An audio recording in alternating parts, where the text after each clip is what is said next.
Recording in progress. Okay, ladies and gentlemen, it looks like it's 6 o'clock, so we may as well get started with the Payson City Council meeting for August 5th. And I just mentioned it was 6 o'clock. So we'll start this meeting with prayer, and Council Rowley will do that for us. Our dear, kind, loving Father in heaven, Father, we're so grateful for this day. As we pause in prayer, we're grateful to live in such a wonderful city and state and country.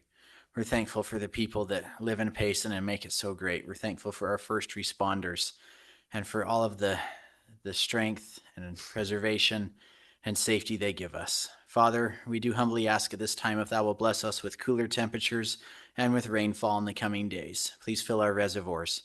Father, please be with us tonight. Help us to be dignified and to make good decisions concerning the city's future.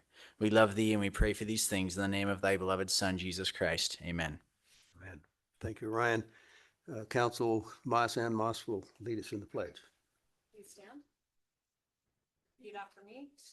I pledge allegiance to the flag of the United States of America and to the republic for which it stands, one nation, under God, indivisible, with liberty and justice for all. Thanks, Ann. Ladies and gentlemen, just a side note, many times I call on the city council to do these things. If there's anyone that's in the general public that would love to take part in our meeting by doing the pledge or the prayer, I'd love to entertain those volunteers too. Okay, moving on to the consent agenda. Number one, the approval of the July 15th, 2026 council minutes. Approval of the July 17th, 2026 City Council Work Session meeting minutes. And then the resolution update to employee policy regarding generative artificial intelligence, AI for short. Council members, if there's any discussion, I'm more than happy to have that. If not, I'm looking for a motion. I did want to make a mention on line item 3. I'm glad to see that we're adopting guidelines regarding artificial intelligence in the workforce here at Payson City.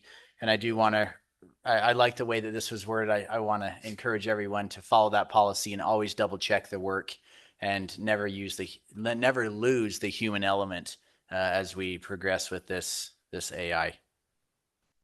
Okay. Any other comments, concerns? Okay. I think it's a Very great policy. Yep. Good Okay. start. Yep. Okay. Is there a motion? Mayor, I motion that we approve the consent agenda. I'll second. Okay. We have a motion been seconded, starting with the roll call vote, starting with Council Provost Guard. Yes. Council Moss. Yes. Council Rowley. Yes. And Council Smith. Yes. Thank you. Motion carries. Okay, moving on to D, petitions. Yard of the month. I don't think we have an improved one, so we'll turn some time over to Council. Well, this is a month coming. We went for a great tour of the community in the end of June, and we selected a yard of the month and was unable to make contact. They were out of town, and made contact with them a couple days after the fact, and so we just moved them to this month and presented last month's. And so I'd like to present the yard of the month to Todd and Dory Holzman, if they'd like to come up. They have a very beautiful yard out on Arrow Park Circle. They've spent a lot of time.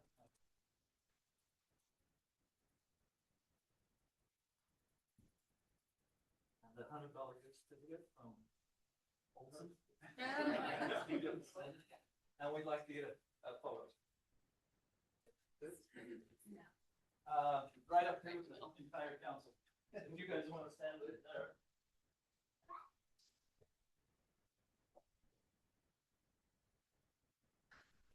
Did I go on? Yeah. Okay. Right over. One. Yeah, perfect. One.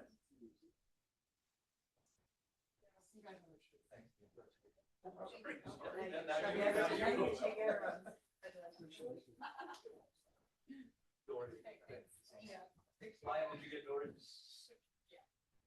Yeah. Yes. Thank you for being an example. We are having fun on the beautification committee, and this Saturday morning, if any of the council would like to participate with us, we have a service project that we're going to clean up a really bad corner that the beautification committee identified and as one of our projects that's on the list that hasn't been chosen yet.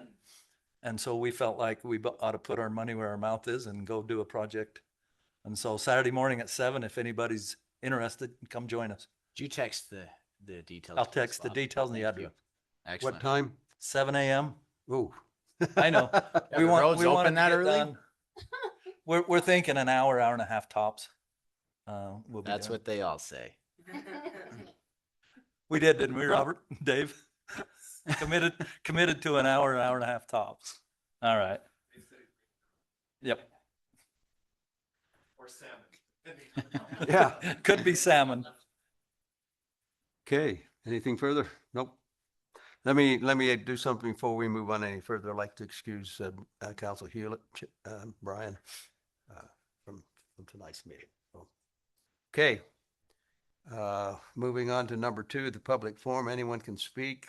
Please pay attention to a time limit of roughly 3 minutes and let us know who you are and where you live. Okay, we'll go ahead and open the public. So I figured you were going to jump up. Yes, I did. Yes. Oh, just kidding. Wendy Osborne with Tabitha's Way Local Food Pantry. That's loud. Hey, Robert, could we scoot the entire podium forward so our speaker's not behind the flag so Lacey can see who I think it is? she's fine with that. Yes. Thank you. Thank you so much. Right. Mayor and council members of Payson City, on behalf of Tabitha's Way and donations to feed, we would like to respectfully request permission to relocate our clothing donation bins. We would like to propose moving them to the side of the building nearest to the police department. To accommodate the move, we are proposing that we extend the sidewalk to prevent taking up any parking spots. Tabitha's Way and donations of feed would assume all the costs to extend the sidewalk to the new location. This project would come at no cost to the city. Our goal is to address the ongoing challenges at the current location. Although the bins are intended only for clothing and shoes, they have become a frequent target for dumping, illegal dumping after hours. Furniture, broken appliances, household items. As you can see today, if you drove up, there is now a smoker out there. We picked up the bins today, and now there's a smoker out there. Large amounts of trash have routinely been left outside of the bins, creating an unsightly appearance at the entrance to the city hall. This reflects poorly on both the city and our organizations. Tabitha's Way and donations to feed have assumed all the costs associated with cleaning up the illegal dumps, and in many cases, our trucks have to first fill up all the trash to remove the furniture and garbage before they can even access the bins. This requires them to make additional trips, increasing our operation costs significantly. We have experienced repeated thefts from the bins as well, further impacting our ability to serve the community. Relocating the bins adjacent to the police department would provide a strong deterrent to illegal dumping and theft, while allowing this valuable community resource to remain accessible. These 2 donation bins generate funding that provides approximately, just these 2 bins, 20,000 meals each year. Making them an important asset to our community. We believe this solution benefits everyone. It improves the appearance of the city property, reduces unlawful activity, lowers cleanup costs, and preserves an important resource of support for families facing food insecurity. We thank you for your consideration. We appreciate your partnership and welcome the opportunity to discuss this proposal further. Sounds good to me. Wendy and I we went round and round on this, and we just want to try and find a place that be good for the police department and also for the facility. We just have to take a look and see where we're. What a I great like that idea. organization, and thank you. And Thank you. we can accommodate that, can't we, Dave? Yeah, we need to look at it. I think we've looked at it before, but we'll try to find. Yeah. the applicant and see. We've looked at it a number of times. I agree. I think we ought to do what we can to make that work. Okay. I do want to thank Tabitha's Way. You guys are a wonderful organization, great community partner, help so many. And I also want to thank your workers. I mean, for how much that gets furniture and washers and dryers, everything, you guys clean it up amazingly fast. Oh, good. We try to do our But best. that's using too much manpower to do that, and that is not the Payson landfill, despite what a lot of people think. So let's put it close to the police station. That sounds good. Yeah. Well, if you look at the police station, if you're looking at it straight on, if you look towards the right, there's of course, we now understand that there's parking lots and things like that, that your parking stalls that you have minimum space for, and we don't want to take up any more of your parking. So we thought maybe extending that sidewalk to a little bit further this way. So if you're looking at the police department on the right side, To the west. yeah. And so if we extended it just one more set out, we could put the bins there and it wouldn't take up parking and also maybe would stop this nonsense with our proposal. But anything, whatever you feel like would work, but we're willing to assume those costs, but yeah, we just want to see that nonsense stop. Perfect. Perfect. I think it's a great idea. Okay. What would the next steps be to follow up with that? Do we just wait? So to we'll hear just from get you? with staff and the police department, see if we can find a appropriate place. Okay, thank you. Yeah, my only wonder is if with the limited parking there, I don't know, maybe there's a more advantageous place, but maybe that's the best place, Brad. I'll leave that up to you, but okay. How embarrassing that'll be though, to come out of the police station and see a bunch of furniture there every morning, huh? Yeah. Well, that's what Wendy would like to avoid, and hopefully that'll be the case. Okay, anyone else like to come up and address us in the public forum? Not seeing anybody online? Okay, not seeing anyone. We'll go ahead and close the public forum. Move on to staff reports. Okay, Janine.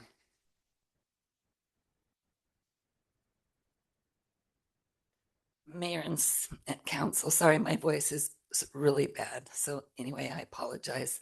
Though I am still a little nervous. I'm not as nervous as what I sound like I am. Anyway, so Councilmember Rowley was asking me, and I was thinking about what you said. So we were talking about the parade. He was asking when the parade was going to start. And I talked to my parade staff, and sometimes we're not on the same page. So I went out and called her. So even still, her and I need to go and physically point and look. So he was requesting, just seeing if we could start the parade behind that little red barn. Right now, I can't think of the family's name. Yes. So with that being said, we still have to do a lot of staging in front of those houses because that's where the new ins and outs are to the high school. So your bands, your horses, all that is still. So staging, it won't be directly in front of their house on the highway going north, but it still will be across the street, basically. So I mean, they'll still have the parade. It's still going to be a staging area, even though it's still. So I was telling her, I'm asking if it's in front of their house, and she's like, no. And I'm like, but it's across the street, right? Yes. I'm like, okay, it's still in front of their house. Anyway, but we've measured that, and for our shuttle to be able to make it back and forth and drop off, because we're going to keep everything on the west side still in front of the high school going all the way down Spring Lake. And so our shuttles can be on the east side. That's where they drop off the kids, and they have to have that road to go back and forth. So I know those 4 homes. Anyway, I did put notes on their doors last year letting them know, and it's still going to be pretty much the same. It's not going to be right in front of their houses, but it's still going to be because the high school is where we stage. So anyway, let's say, just letting you know, we are preparing for salmon supper this week. I don't know if you've driven by the park. Things happen. I mean, we are just so fortunate. This is just, we're awesome, basically. I mean, I hate to let everyone know, but we have an awesome city and the volunteers, everything, how this comes together. So I don't know if you've driven by the park, but it's just like clockwork. Kent's team comes in first with the sand. Then we bring the first load of wood. That happens on Monday. And Tuesday, it just knocks out. The tent comes in and we're just like bang, bang, bang, bang. So we're so excited. Every year, we're just we're not comfortable until it's about 8 p.m. on Friday, but we're hoping we're ready to go for another great successful salmon supper. Tomorrow I'll meet with the cheerleaders and we're going to wrap potatoes, and that's when the where you guys will be cutting fish, that goes up tomorrow too. So tables and chairs, the first load's already been delivered. We have 2 more to come in tonight and tomorrow. So it's exciting. It's magical, if you ask me, how it all comes together. So football team will be there on Friday to set up all the tables and chairs. We are concerned about the heat. I mean, we're concerned about that every year, but especially this year. So we're pushing most of our tables south into the shade. We'll still keep under the tent, but that one area kind of by where we serve will be sparse because it's in the sun the whole time. So basically we're just going to go south, and it's going to be quite lovely. It'll remind me of COVID when we really spread it out. And I actually really like that. And I think the people did too. So we should be in the shade most of the time for everyone. So let's see what else. Oh, I need your help. So I need each of you to give me 2 hours on Labor Day. Are you able to do that? Well, that is our main event that everyone should be to, because it's our city event. So that's September 7th. So yeah, every employee actually has to work on Labor Day. So it's our city event. So Onion Days. What's that? Yes, you are. So there you go. So Onion Days, I need you from 12 to 6, and you guys can figure out what time you can give me. I'd like each of you to give me at least 2 hours. It's a fun tent I want you to run. It's the photo booth, and it's the 250. It'll all be decorated. So basically people they'll go inside of it. There's banners and balloons, and they'll be able to put on glasses and hats and stuff. So it's a photo booth to have them remember the 250th year. So it's kind of a fun little thing we're going to do. So, and I thought it'd be a great opportunity for you guys to visit with the public and have them go in, and you could take their picture and stuff. So I'm hoping that's a win-win. So I'll let you guys figure out your time and let me know so I can write it down. So okay, that's everything. Any questions? No question on my part, but just a statement. There's been concern about Payson city residents being able to participate in the salmon supper. And I wrote in my mayor's message for this month, over 2,000 Payson residents were able to get tickets. We made time for just 4 Payson residents. Yes. We've done that for the last 3 years. Yes, correct. Okay, just wanted to make that statement. Yep. They get to buy after Memorial Day. They have Tuesday, Wednesday, and Thursday to buy. So yeah, and they sell quick too. So in June, the 1st of June, that's the first Monday in June, they open up for the public after that, and they sold out in 7 minutes. So I know I'm as popular as Taylor Swift, so it's okay. So Thanks okay. for all you do. All right, thank you. That did get a very big laugh, by the way, just saying. My trailer's still available. Janine, my trailer's still available. And I don't think it needs to be insulated to keep anything warm right now. I have it on good notice that it's going to be about 103 Friday. Oh, you want it cold? It is. I've been trying to find a trailer. I'm not done yet, but I'm continuing to try. Oh, I thought you wanted to keep it warm. Okay. We don't need to bake on site. Chief. I just wanted to come and say thanks to our sponsors who sponsored our event last night at the park, our national night out, and those of you that came. Smith's Food donated the hot dogs, well, most of them. Robert donated some of them. The hot dog buns and hot dogs and some of the fixings come from Smith's Marketplace, so we thank them. And Tarisco Tacos, Ricardo donated all the tacos. Mountain America Credit Union donated drinks and some of their staff to help. So I just wanted to thank them for their stuff. We ran out and Robert bailed me out. We went through 165 hot dogs and I said, Robert, we're out. And he said, 20 minutes. In 20 minutes, yes. It was a large crowd, and Robert gracefully hopped in his car and went to Smith's and bought more. So anyway, we served about 1,000 tacos and 264 hot dogs. So it was fun, but I just wanted to publicly thank our sponsors. So Thank you, Chief. Seriously, that was such a fun event. It was great. Mayor and Council, I just wanted to get up and publicly thank Jason in our IT department for his help with the AI policy. That was really, really great, and he led that effort, and we really appreciate him doing that. I also just wanted to give a little bit of an update.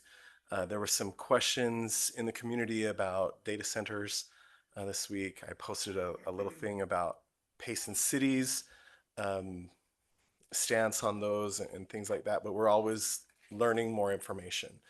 And last night I attended, Sean let me know that Spanish Fork was talking about a data center and things like that. So I went to their council meeting last night. Let me pause and just say, as I was leaving at 10:30 last night, and they were going into closed session, I was very grateful for each of you. So thank you. But anyway, there is a company called Volition. They made a presentation last night at Spanish Fork City Council. I would encourage everybody to watch that presentation. It's available on their YouTube page. It was informative.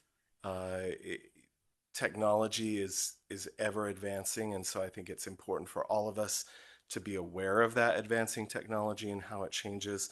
Again, it was very educational to me. Lots of things to study. But one thing that I thought would be important for all of you, all of our residents, everybody, the Volition company will be holding a 3-day open house. That's going to be next week, where you can go, they'll answer questions, they'll have additional presentation. That's going to be at the Spanish Fork Library building in the Heritage Room. It's Thursday, August 13th from 6 to 8:30 p.m. And then Friday, August 14th from 2 to 4:30 p.m. But all of you should be at salmon supper. And then Saturday, August 15th from 10 a.m. to 12:30 p.m. Again, just informational if anybody wants to attend, learn more about that. I know that it's something that constantly comes up. One reason that I was there last night is because it's a different city, but we're all connected with our power. And so I wanted to understand that, especially because they made the statement that this will be a completely off-grid facility. So that's interesting too. So I would just encourage anybody that has questions about that, reach out, attend one of those, and watch the presentation that they made. It was really, really helpful. So thank you. Thank you, Robert. Any other staff? Okay. Oh, come on up, Sean. I haven't done this in a long time. We've finished the plant almost, so we're start running August 1st on Saturday, and we're running for real. Got through all that troubleshooting and stuff for 2 months, and so we still got a little bit to polish up. We don't want to have an open house yet, but it's pretty cool.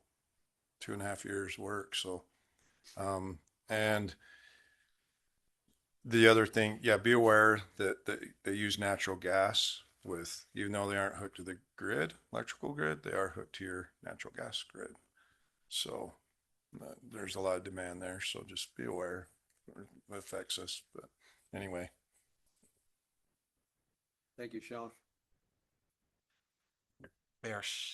Donna has her hand raised. Donna. Yeah. Hi, guys. I just wanted to get on and tell you that we had a friends and family night on Monday night that Molly ran, and we had over 400 people there. They had snow cones, and the police, we appreciate them shutting off Main Street, and we appreciate the businesses that that let us have that. That was really fun. And we had a really great turnout and a lot of fun. I just wanted you guys to know that that was kind of one of the end of our summer reading parties, and they're doing a teen and tween night at the pool. Thanks, Carl. And that's on the 14th. And then we kind of wrap up our summer reading. So it's been we had over 1,000 people participate in the summer reading program. It's been a great summer. So we're just getting ready to shift into fall. So thanks for all your support so we can do so many great fun things. Donna, thank you for all you do. So we appreciate you Donna. very much. Okay, any other staff? Not seeing anyone, we'll transition to council reports, starting with Council Smith. Okay. I get to talk about a lot. I'm going to talk about a lot of our amazing resources that we have. In the last couple weeks, then my family and I, we've utilized a lot of our greatness of Payson. We did go to Spring Lake and went fishing the other day, and I was curious though how often we're checking the garbages there. There were overflowing and beer cans there. Okay. Okay. So if we go out there, should we just contact someone like it was? Okay. Okay. Okay. I know. And so no, yeah. Well, and then also I was wondering if we could, if it was maybe in the budget, to restain the picnic tables out there. If those are ours, because if you kind of get slivers. We're trying to switch over to not wood because of what you're Okay. In the budget each year we put Okay. a certain amount of picnic tables, but yeah. Okay. I just didn't know exactly. I think a lot of people also a lot of people don't understand that Payson owns that. And anyway, but and the fish cops were out while we were there, so we didn't catch anything, but we fed a lot of oats to the ducks. So yeah. And then I just want to say I love our pool. We were at the pool last week and just such a great pool. And then we spent a whole week up at Payson Lakes, and that was amazing. And I got a better tan than ever. And then the last shout out is the National Night Out last night. It's my little boy's favorite night of the year. We went a little early because he had his first soccer game, and he got to meet both the canines, and he just thought it was the coolest thing in the world. And then we finished his game, and he said, "Do you think they're still there?" And I said, "Well, it was over 15 minutes ago, but we can go see." And sure enough, and we closed it down. We left after the police left. So it's the most amazing thing ever. And even the firefighters and but the only thing is, I guess next year you guys need to order more badges, Brad, because he was pretty upset that I know you guys, it was great. So anyway, way to go. That's all. Yeah, Chief Bishop, thank you for that wonderful night last night. National Night Out was a huge success. I loved it being in the park. Thought it was a good turnout.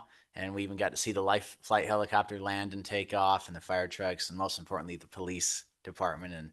And thank you for putting that on. That was a good success. Good community policing night. I did want to, Jill, as we continue to do the code rewrite, I think it'd be wise if we did put in there something about data centers and zoning that puts us in the driver's seat. I know I've asked about that before, but just adding an extra layer of scrutiny upon data centers that provides us additional timeline and additional approval at the legislative level before they can just be allowed to come in a certain zone. So I'd like to see that in our ordinances moving forward, just to protect us. There's a lot of misinformation about data centers on both sides. I think it's important we owe it to the residents and the data center companies. We need to slow down the timeline for them and really allow time for adequate public comment, and then also allow extra approval level at the city council and mayor level, I think. That's all I have. Hey, Council Moss. I don't have much to say, but I agree with Ryan on the data center stuff. And just want to thank all our staff and employees for all that they do. And I really don't have anything else today. Thanks. Okay, Bob. I would do the same shout out to the police for last night. I was not able to be there, but everybody I talked to today at Ace Hardware had a ball. It was great. So thank you. We just got so many cute things that Payson City does that just makes us home, makes us hometown. Shout out to I think the water department that's been cutting the valves in and putting the new water shutoffs down First and Second South and through that area. They are very prompt, got in, dug big holes in the street. Tonight, they're all filled back up and ready for asphalt, and they've just, Right in front of my house. yeah. Is there one in front of your house too? Yeah, just to the left. Yeah, I think they just tell them how much appreciate that. And leave holes open and it just looks cleaned up and nice. And then I did do my due diligence. I know we need to have this conversation. I'll make it as quick as I can concerning kilts for the Scottish Festival. What precipitated this is Doug Welton started the conversation that we've had for several years about Payson City having their own tartan, their own color, their own kilts.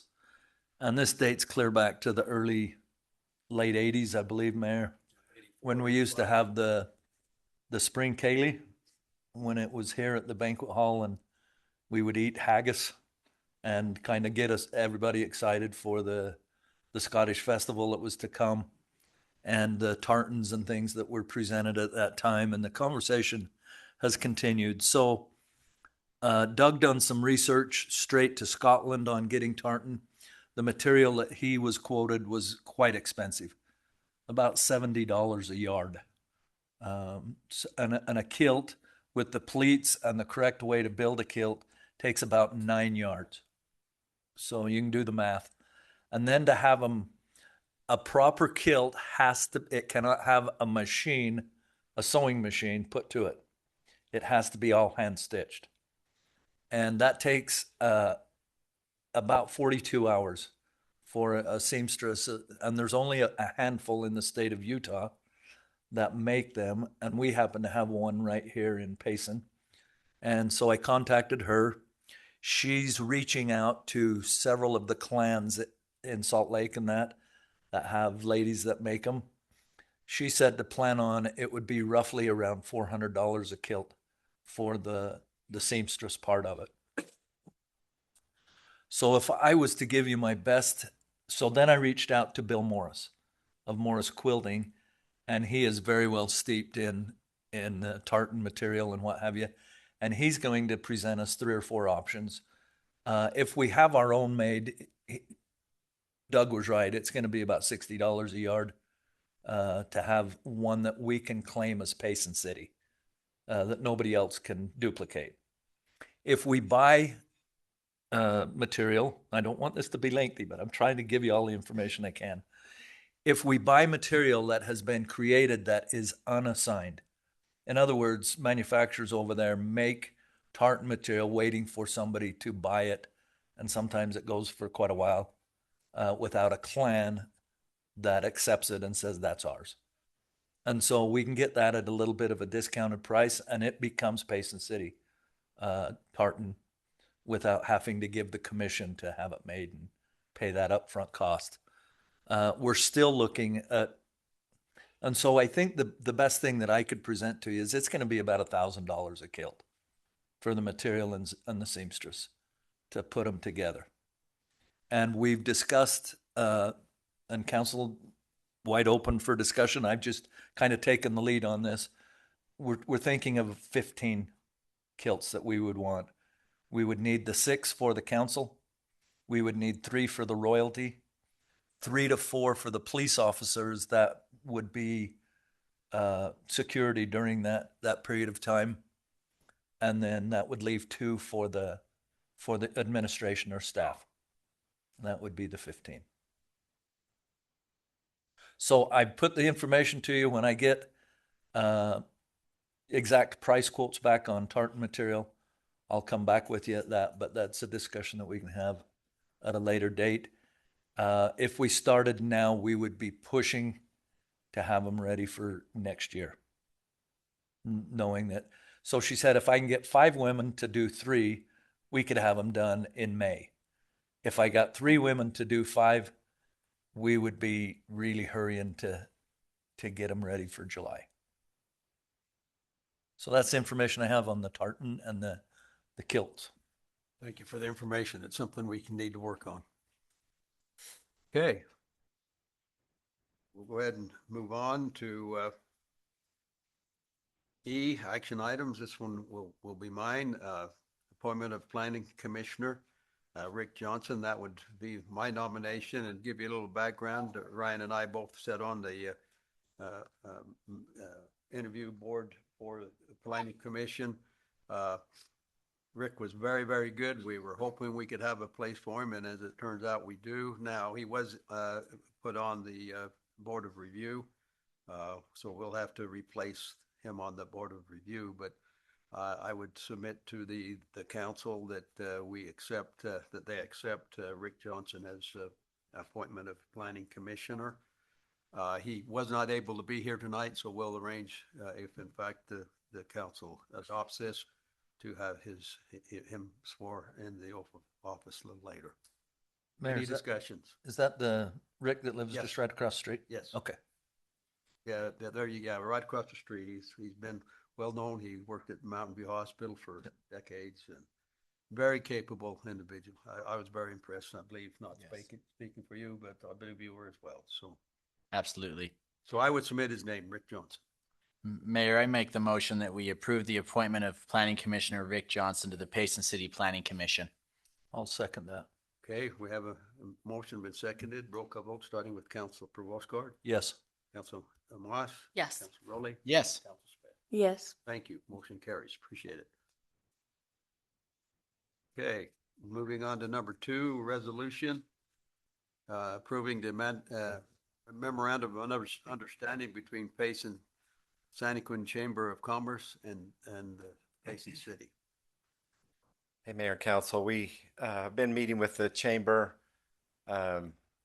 We believe we've come up with a better contract than we've had. One of the things that we did here is split out. There's a separate contract now with Santaquin City and their chamber, and there's a separate one with Payson and the chamber. A couple of the highlights that we did that we added into this. They've started what's the name of it? Farmers market over in Santaquin, and so we're going to start that here as well. And it's been successful there. It took a few years to get going, but that's one of the things we wanted to have them support a Payson hometown market to help with those activities in Payson as well. There are several things they need to report on.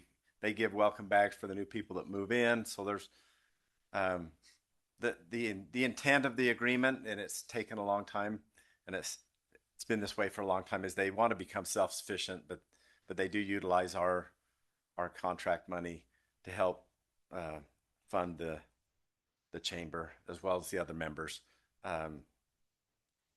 They have raised the fee for Santaquin because they're growing. It's more in line with it's smaller than ours, but it's closer. About Not 50-50 still, as far as the split between us and Santaquin, the cost. No, before we would pay the 12,000 annually, they would pay 6. So now they're up to about 8,500 based on population, and we wanted to make sure they were. We also have a shop local campaign that we want them to push to help the local businesses here. So I think it's a better contract than we've had, and we feel good about it. We wanted to present it to the council, and we'd ask that you consider adopting that. I had a couple questions. Yeah. In section 4, it mentioned partnership fee and membership fee. Are they the same thing or are they separate? Because if they were the same, it's just confusing to have 2 different names. It was section 4. Yeah. 1, 3, and 4, I think. Section 1, and then, yeah, I think it's it. 1, 3, and 4. So it says like both partnership and membership fee. It's supposed to be the same thing. So Okay. if in a motion you directed us to make Okay. those It changes, should we be the can. same. Okay. They do in the hometown market. They may ask us to do some other advertising and stuff like San Quinn they step up more than what that Okay. fee is to help. And so there may be that, but yeah, it should be the same. Okay. And then in section 4, 1I or 1, anyway, I think we forgot an S. I know it sounds silly, but since it's going to be an actual document, I just thought that because it says in there the city agree instead of the city agrees. Oh, yeah, I see it. Yeah. And then, well, so it just, so everything else says the city agrees, but no, it's just supposed to be city because it's just ours. And so, and then, I think in it, it states that if they cancel, they refund us, but if we cancel, it doesn't say that we get a refund. I just was curious. I think if it's canceled, there's a prorated. Okay. I think like I guess I was just making sure that it's equal for both ways. So that was all. But other than that, I thought it was great. And they do great for us. I mean, I don't foresee us canceling, but I just to protect us is all.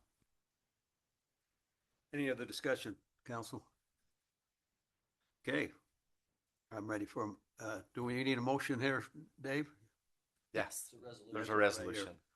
Mayor, I motion that we approve the memorandum of understanding between the Payson Santa Quin Chamber of Commerce and Payson City with the aforementioned issues discussed by Council Smith. Is there a second? Okay, we have a motion that's been seconded. Roll call vote starting with Council Smith, Yes. Council Rowley, Yes. Council Noss, Yes. Council Probostgard. Yes. Okay, motion carries. Thank you. you. Moving on to F.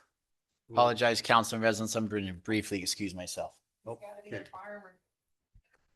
Okay. We'll go into a work session. We'll stay right here. Anders, would you introduce Chris to us?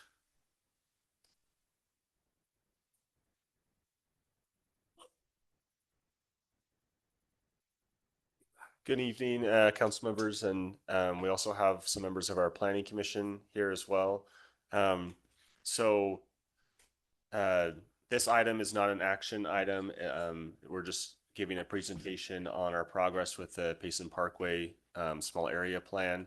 So there isn't any proposed motion for the item, but with the coming of the Payson Parkway interchange, the reason for this plan was to kind of be proactive in planning for anticipated growth in that area. And so this plan was put together to kind of take advantage of some opportunities with that. There's about over 1,000 acres of area in this planning area, mostly vacant property and owned by a handful of property owners. And so there's a great opportunity there for the city to plan for the future, something that will have a pretty big impact on the future of our city.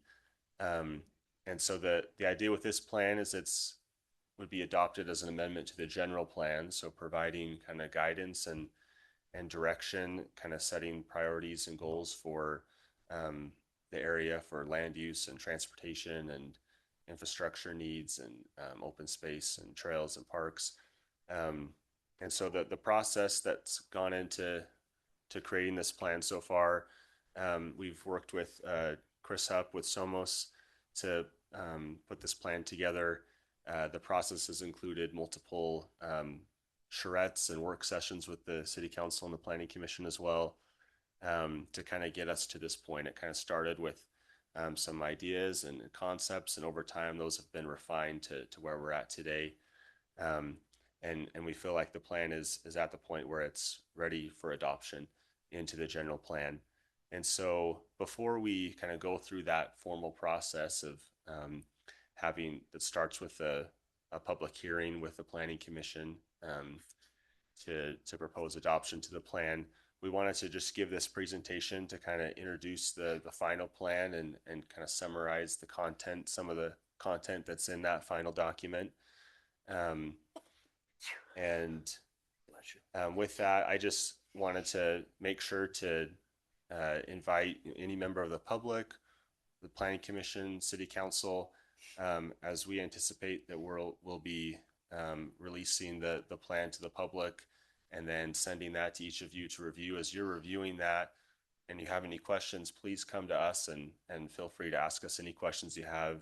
Feel free to come in to our offices, email, call us, and we're more than happy to spend as much time as you'd like to kind of go over the details of, dig into the details of the plan, and how we anticipate implementing the plan in the near future here as we expect kind of the first stages of development requests for this area. So with that, I'll kind of give the podium over to Chris Hupp for this presentation.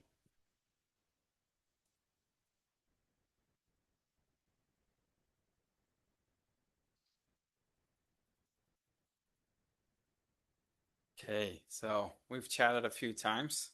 From our previous discussion that we had, we went heavily over the process that we've taken, the vision that was established out of this. I won't touch as much on that today. We've gone over it a few times, and we've been meeting together fairly regularly to bring us all along in this process. And so with that, this is, as he was just mentioning, a little bit of the background, some of the chapters that come out of this plan. If you have questions, feel free to ask. I don't mind being interrupted if you have something pressing that you want to ask. That said, as we all know, as we've been going through this, talking a little bit on that vision, this is approximately 1,046 acres, fairly large undeveloped land between I-15 and 198, between the city boundary and some of the existing development on the east side and the downtown and core of the city. So as we've gone through this process, one of the things that we first looked at was the general plan to understand what's the projection here, what's happening. And there's some pretty substantial numbers in that. 38,000 people as far as growth is concerned. That's a big chunk. Obviously, this area and the station area on the other side of I-15 is intended to take a significant portion of that, if not the vast majority of that. That said, 23,000 job creation over 30 years. This area won't take the brunt of that necessarily. It will take a significant portion of that. But we took all those things into consideration. How do we actually help maintain and manage that growth that is anticipated to happen from that general plan in a way that does not negatively impact the city, its current residents, and the levels of service that we offer here, the quality of life. We want to enhance that and expand it and maintain, if not elevate that as we continue to work through these things. So with that said, the one thing that I do want to mention out of this is there has been the thread of the 181 acres of commercial land, and this, is that sufficient? Is that too much? We wanted to dig into the numbers a little bit, and I'll do that on a future slide, but just to touch base here, we're anticipating approximately 15,500 residents in this 1,000-acre area. That's, if you're doing numbers, we have approximately 3.6 residents, and you can do math from there and say, okay, we're typical build out as to what the rest of Payson is. It's a little bit less than some of the more concentrated areas, and we're intensifying the amount of open space that we want to integrate through this, as we've discussed with the vision. So with that said, just we'll dig into that number in a little bit. How do we get here? Well, you've been involved in most of that process, so it has been a little while since we've talked through some of these things, but we started out with the existing conditions and stakeholder interviews where we met with, believe it was around 2.5 dozen individuals, property owners, council, planning commission, other individuals, just to get sort of a sense of what is the vision here? What are we trying to accomplish with this area? What's the purpose of this? And how can it elevate and accentuate the city?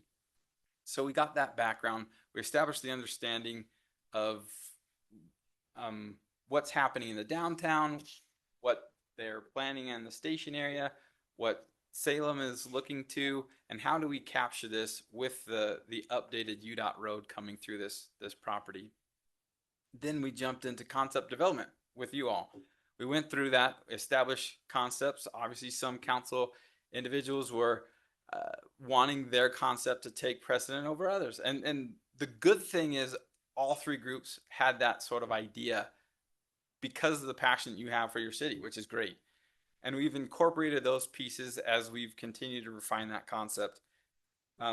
We work through that with the council, with the planning commission and staff to sharpen those land uses, refine those, and we'll touch on that in slides to come as well. And then we created this document that supports that vision, supports the concept, and supports that growth and promise that the city has for its residents. 5 of the top goals that came from this visioning and priorities strategy as we've gone through this process was first to establish a distinctive destination quality commercial corridor, specifically along the Payson Parkway that's being introduced here. Regional commercial up against I-15 and neighborhood commercial against SR 198. The general feel was we have that adventure theme here. How can we integrate that? We don't want strip mall. We want something that's cohesive, that's nice, that elevates that commercial, that adds a little bit of experience there and creates a place. So that was the number one thing. The second is diverse market responsive residential homes. And those are detached product, a fairly wide range of detached product and some attached product as well. The intent of this area is not to accommodate the moderate income housing. It's not to accommodate the state's need or desires that they've been pushing forward. This area is lower intensity. It's meant as a place to experience the open space, to experience the adventure, to experience the commercial, and have all these things integrated and blended together in a way that creates a great place that, again, builds on the legacy the city has had or continues to have.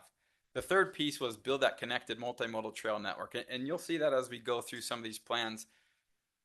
We wanted that to come to every possible node that we could get it to. Blend it through the trails, blend it through the wetlands, blend it through the open space, and make that backbone that each resident can actually feed to and again supports existing trails within the city. Significantly wide paths so that you can jog, bike, run, whatever it may be. Open those opportunities for residents to have those recreation opportunities enhanced and developed. In addition to that, we wanted to, as we've sort of already mentioned already, establish a regionally significant open space, a regional park established somewhere in this location. We don't show exactly where that can happen because there's a lot of opportunity, and we don't want to tie it in to a specific parcel and then they raise your price. That's not at all what we want to do. We want to be opportunistic with that and make sure that whatever that regional park is, it makes sense for the city and that development group and elevates the city in addition to that and heightens that opportunity for the residents. And then the last piece is that home to adventure, as I've been addressing. That is a significant identity with Payson, and that was one of the first things that we picked up on and wanted to establish as part of that vision from the planning commission and council that we were talking through. There's a lot of great things here. How do we tie that adventure? How do we tie that history together here? That said, we jumped in from all of that to this land use framework, and you'll see several categories. In our last meeting, we talked about differentiating the detached and attached residential so that we can give greater gradients to how that actually feels, where those intensities fall. And this was the plan that we worked through to establish that greater detail of the land uses. In the plan, it also associates, for example, you'll see the traditional detached. That one specifically has zones affixed to it so you can understand, here's my range. And the reason we do a range is because no one ever can anticipate a 2020 happening again. We never know what's going to happen. And so we want to give you a greater amount of flexibility to make real-time decisions when somebody comes in with a plan saying, this is what we want to accomplish. You have opportunity to say, well, if you base it off of the status quo, this is the zone that probably is best fit for you. And we have supportive criteria and content in the document as well. And same with the rest of those as well. We've also differentiated the neighborhood attached and regional attached. Regional being a little bit more intense around the regional core and lesser intensity down on the south side around 198, with the least densities in the middle of this community, significantly less than surrounding areas. We also differentiated between the regional commercial up against I-15 and a neighborhood node, which is supportive of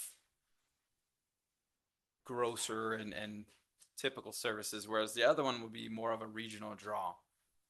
It is close to a 50-50 split between that commercial breakdown. Again, going back to that 181, it's almost a 50-50 split. There is a little bit more weight on the regional commercial, and I know that's a big play. As we were working on the downtown core of that, there's the existing Parish RV, and we wanted to expand that area so that that regional draw is connected and helps actually draw people to it.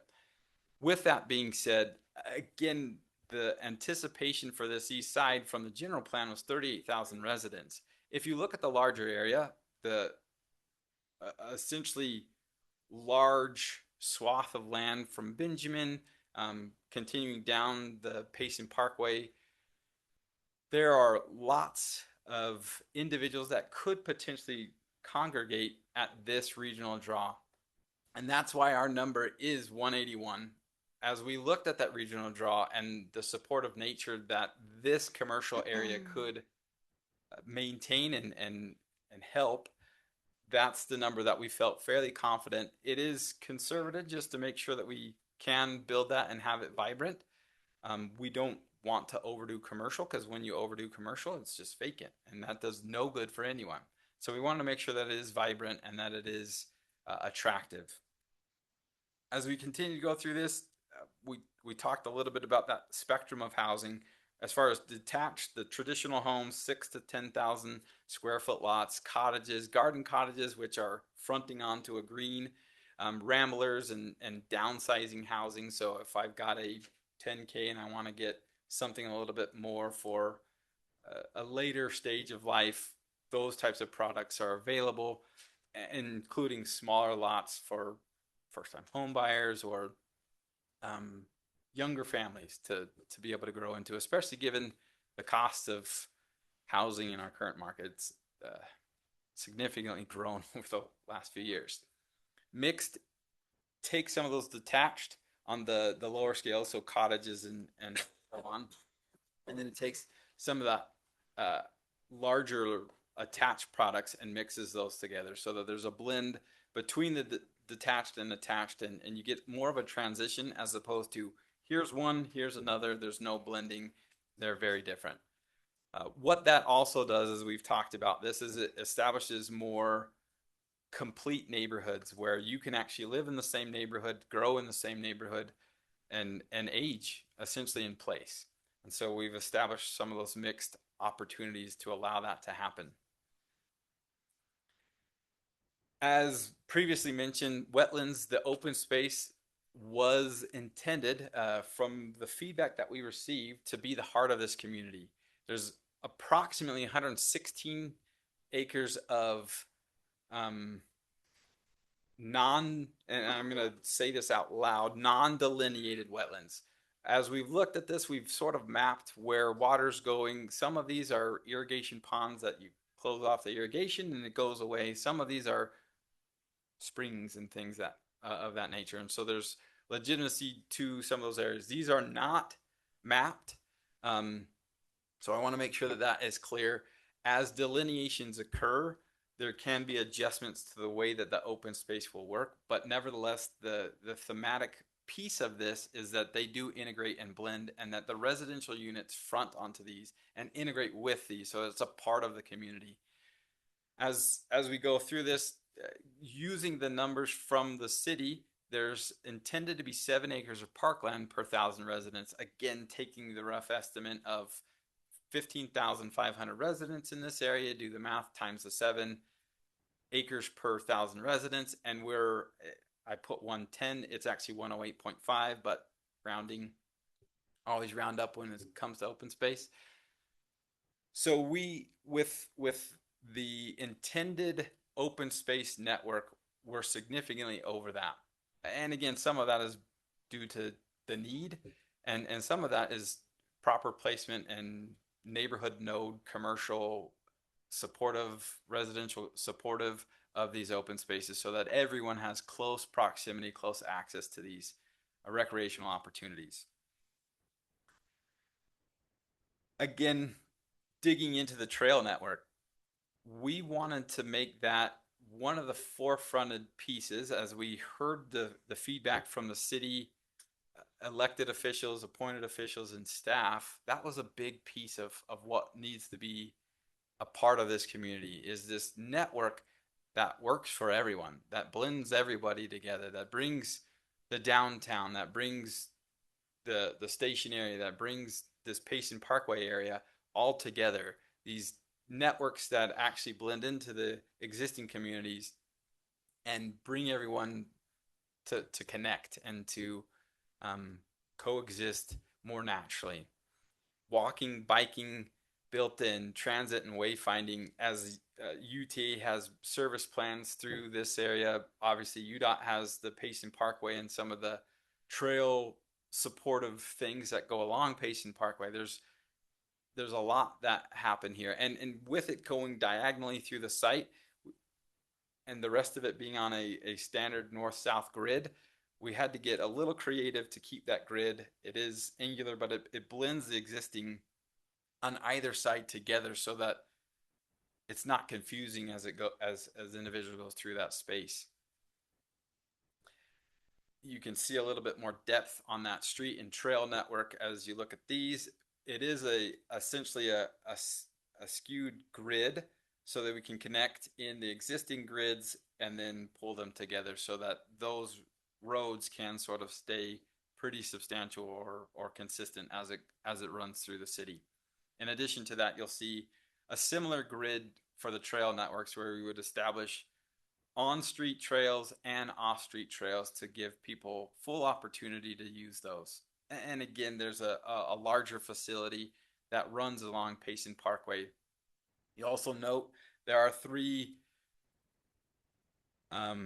grade separated crossings, 2 across Payson Parkway and then 1 under I-15. So you currently have Bamberger that goes under.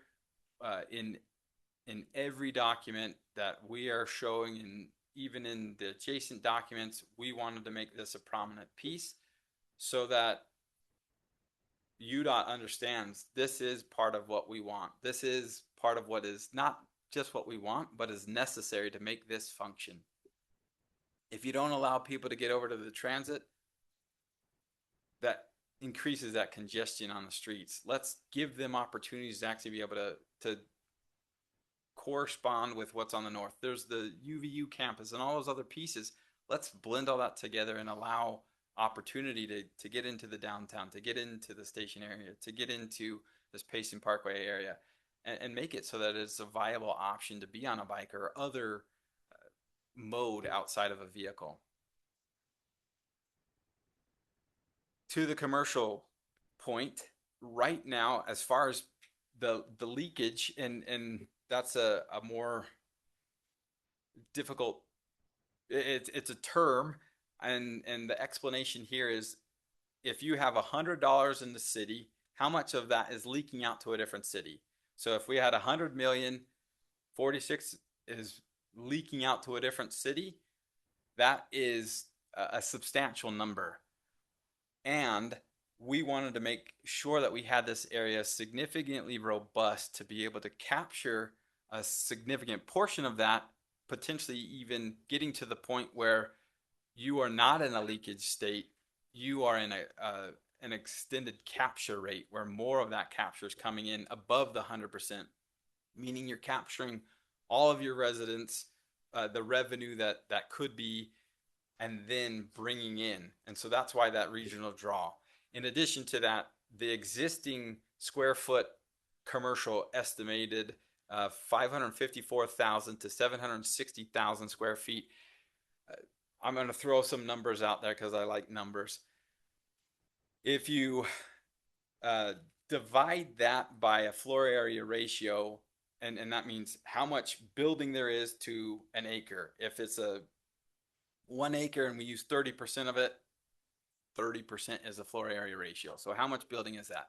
So estimating that, the residents in this area alone will cover 50 to 60 of those acres of commercial by themselves. So that does leave 120 acres remaining. If you take into consideration the rest of the 38,000 residents, the majority of that number is already gone. That's approximately 122 acres of commercial that is supported in this area just by the growth that will happen over in that area. Now you start to take in regional capture, which is something that you'll be able to do with the Payson Parkway. And we're well within that range or that realm of 181 acres. Hopefully that tracks and you guys can follow that. So if you do have any questions, feel free to let me know.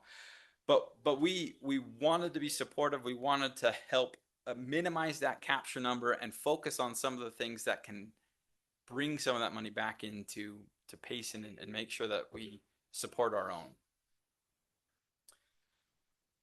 So next steps is these implementation strategies and a little bit of the community service needs that will be required by this development as it grows. As previously stated, 110 acres, given that 15,500 for parks. As far as schools are concerned, mathematically, 2 elementary schools would be required as we went through the modeling of this based on the residential types, the housing sizes, and the types of housing, like the typical, we have this many kids in this household type and some of those typical measures.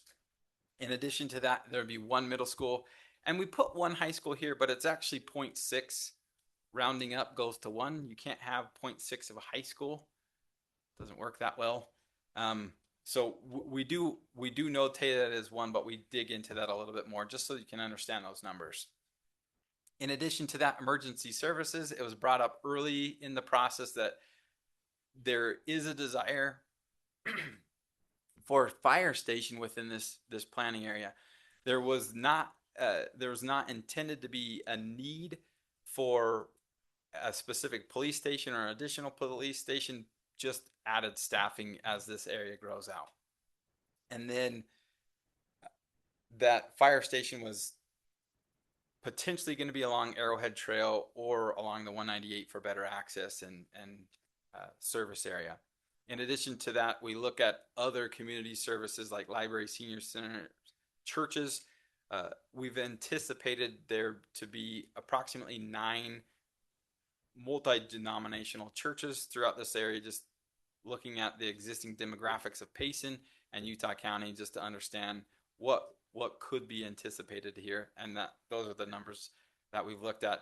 There is obviously the existing library, but as you continue to grow, additional libraries for other service areas would essentially be required as this eastern area grows out, including services for seniors and the potential for a community or rec center, which is already a topic that you are well aware of as being a need as the city continues to grow out. As far as some of the implementation strategies, ongoing coordination with UDOT, which is continuing to occur. one of the sub-consultants that we have been working with on this project is Methods Consulting, who is also doing the Payson Parkway plan. So it's been great synergy to continue to push UDOT to get the access and other things that we really need to make this a great place for Payson. In addition to that, there's the pursuit of some of the annexation of the key parcels. There's one larger swath that's not within the city yet that would help make that a connective link, especially on the east-west connectivity there. Infrastructure and utility extensions. There's been another group that was working through the utilities. We've coordinated with that. That is going to be showing in the plan a summation of essentially how the utilities were worked through here, where are the connection points, general sizing, and things of that nature. And then generally to codify the development vision, making sure that as that code update is happening, that there are specific metrics in place that we can actually implement this plan, that it can be built the way that you visioned, the way that the city visioned. And then the last piece is that network and open space system, encouraging and engaging landowners through those public-private partnerships and through the code to establish those open space dimensions and how it needs to be built through the community. And with that, that's everything. Any questions? I had one question that came up on one of the first slides. Is it UDOT that's pursuing the 12-foot pathways on each side? So as part of the Payson Parkway, they have, and calling out Travis, he could probably speak better to this, but yes, it's part of the right of way. It's UDOT driven. Yes. Okay. Yes. Does that concern anybody that it's that large? That's at our request, actually, so we can It have was a smaller. substantial. Yeah. Drive a car down it. Well, we put pylons Uh-huh. and stuff. So. Okay. So for reference point, if you you may be familiar with the word Murdoch Trail, Yes. that is 12 feet. Yep. And it is a nice facility. It is well used, and we want this to be well used. And if UDOT's going to run a giant wall through your city, we want people to be able to at least use the Yeah. side of the wall. Yep. Okay, any other comments? I just have one. It's come to my attention. I talked about this at our mini retreat. I think we really need to start paying attention to a few more one level, no stairs for upcoming generations, just to keep that in mind. Because everything I see is Yeah. 2 stories or more, Elevated. and we really need some. They're just not being built right now, and so It's you know, true. just right into the house, no steps and stuff. So keep That that in is mind. its Thanks, own bullet point on thinking the of me. detached You're welcome. intentionally. It is its own point there, and we do take some significant effort to talk about the Ramblers and the need for it. Thank you. Yeah. Okay. That's all. So I've got. thank you. Okay, Chris, I think you've done a great job. I don't think there's any other questions from looking at the council. Great presentation. So appreciate you and all your Thank you. effort. I did neglect, and I know Anders took care of it, but thank you for the planning commission members being here. We appreciate you. Yeah, Thank thank you you. for being here. Mayor, I'd make a motion Okay, that we go into a closed session to discuss the exchange, sale, or lease of real property, and number 2, the character, professional competence, or physical or mental health of an individual. You okay. have to state Is there a second? At time? the time. Okay. State the time. The time is 7:16 PM. I'll second. Okay, we have motion and seconded, starting roll call vote, starting with Council Smith, Yes. Council Moss. Yes. Proboscore. Yes. You have to vote. Bob, it's your turn. Yes. Okay. Okay, then we're adjourned to a closed meeting. Thanks, everyone. Thanks, everyone.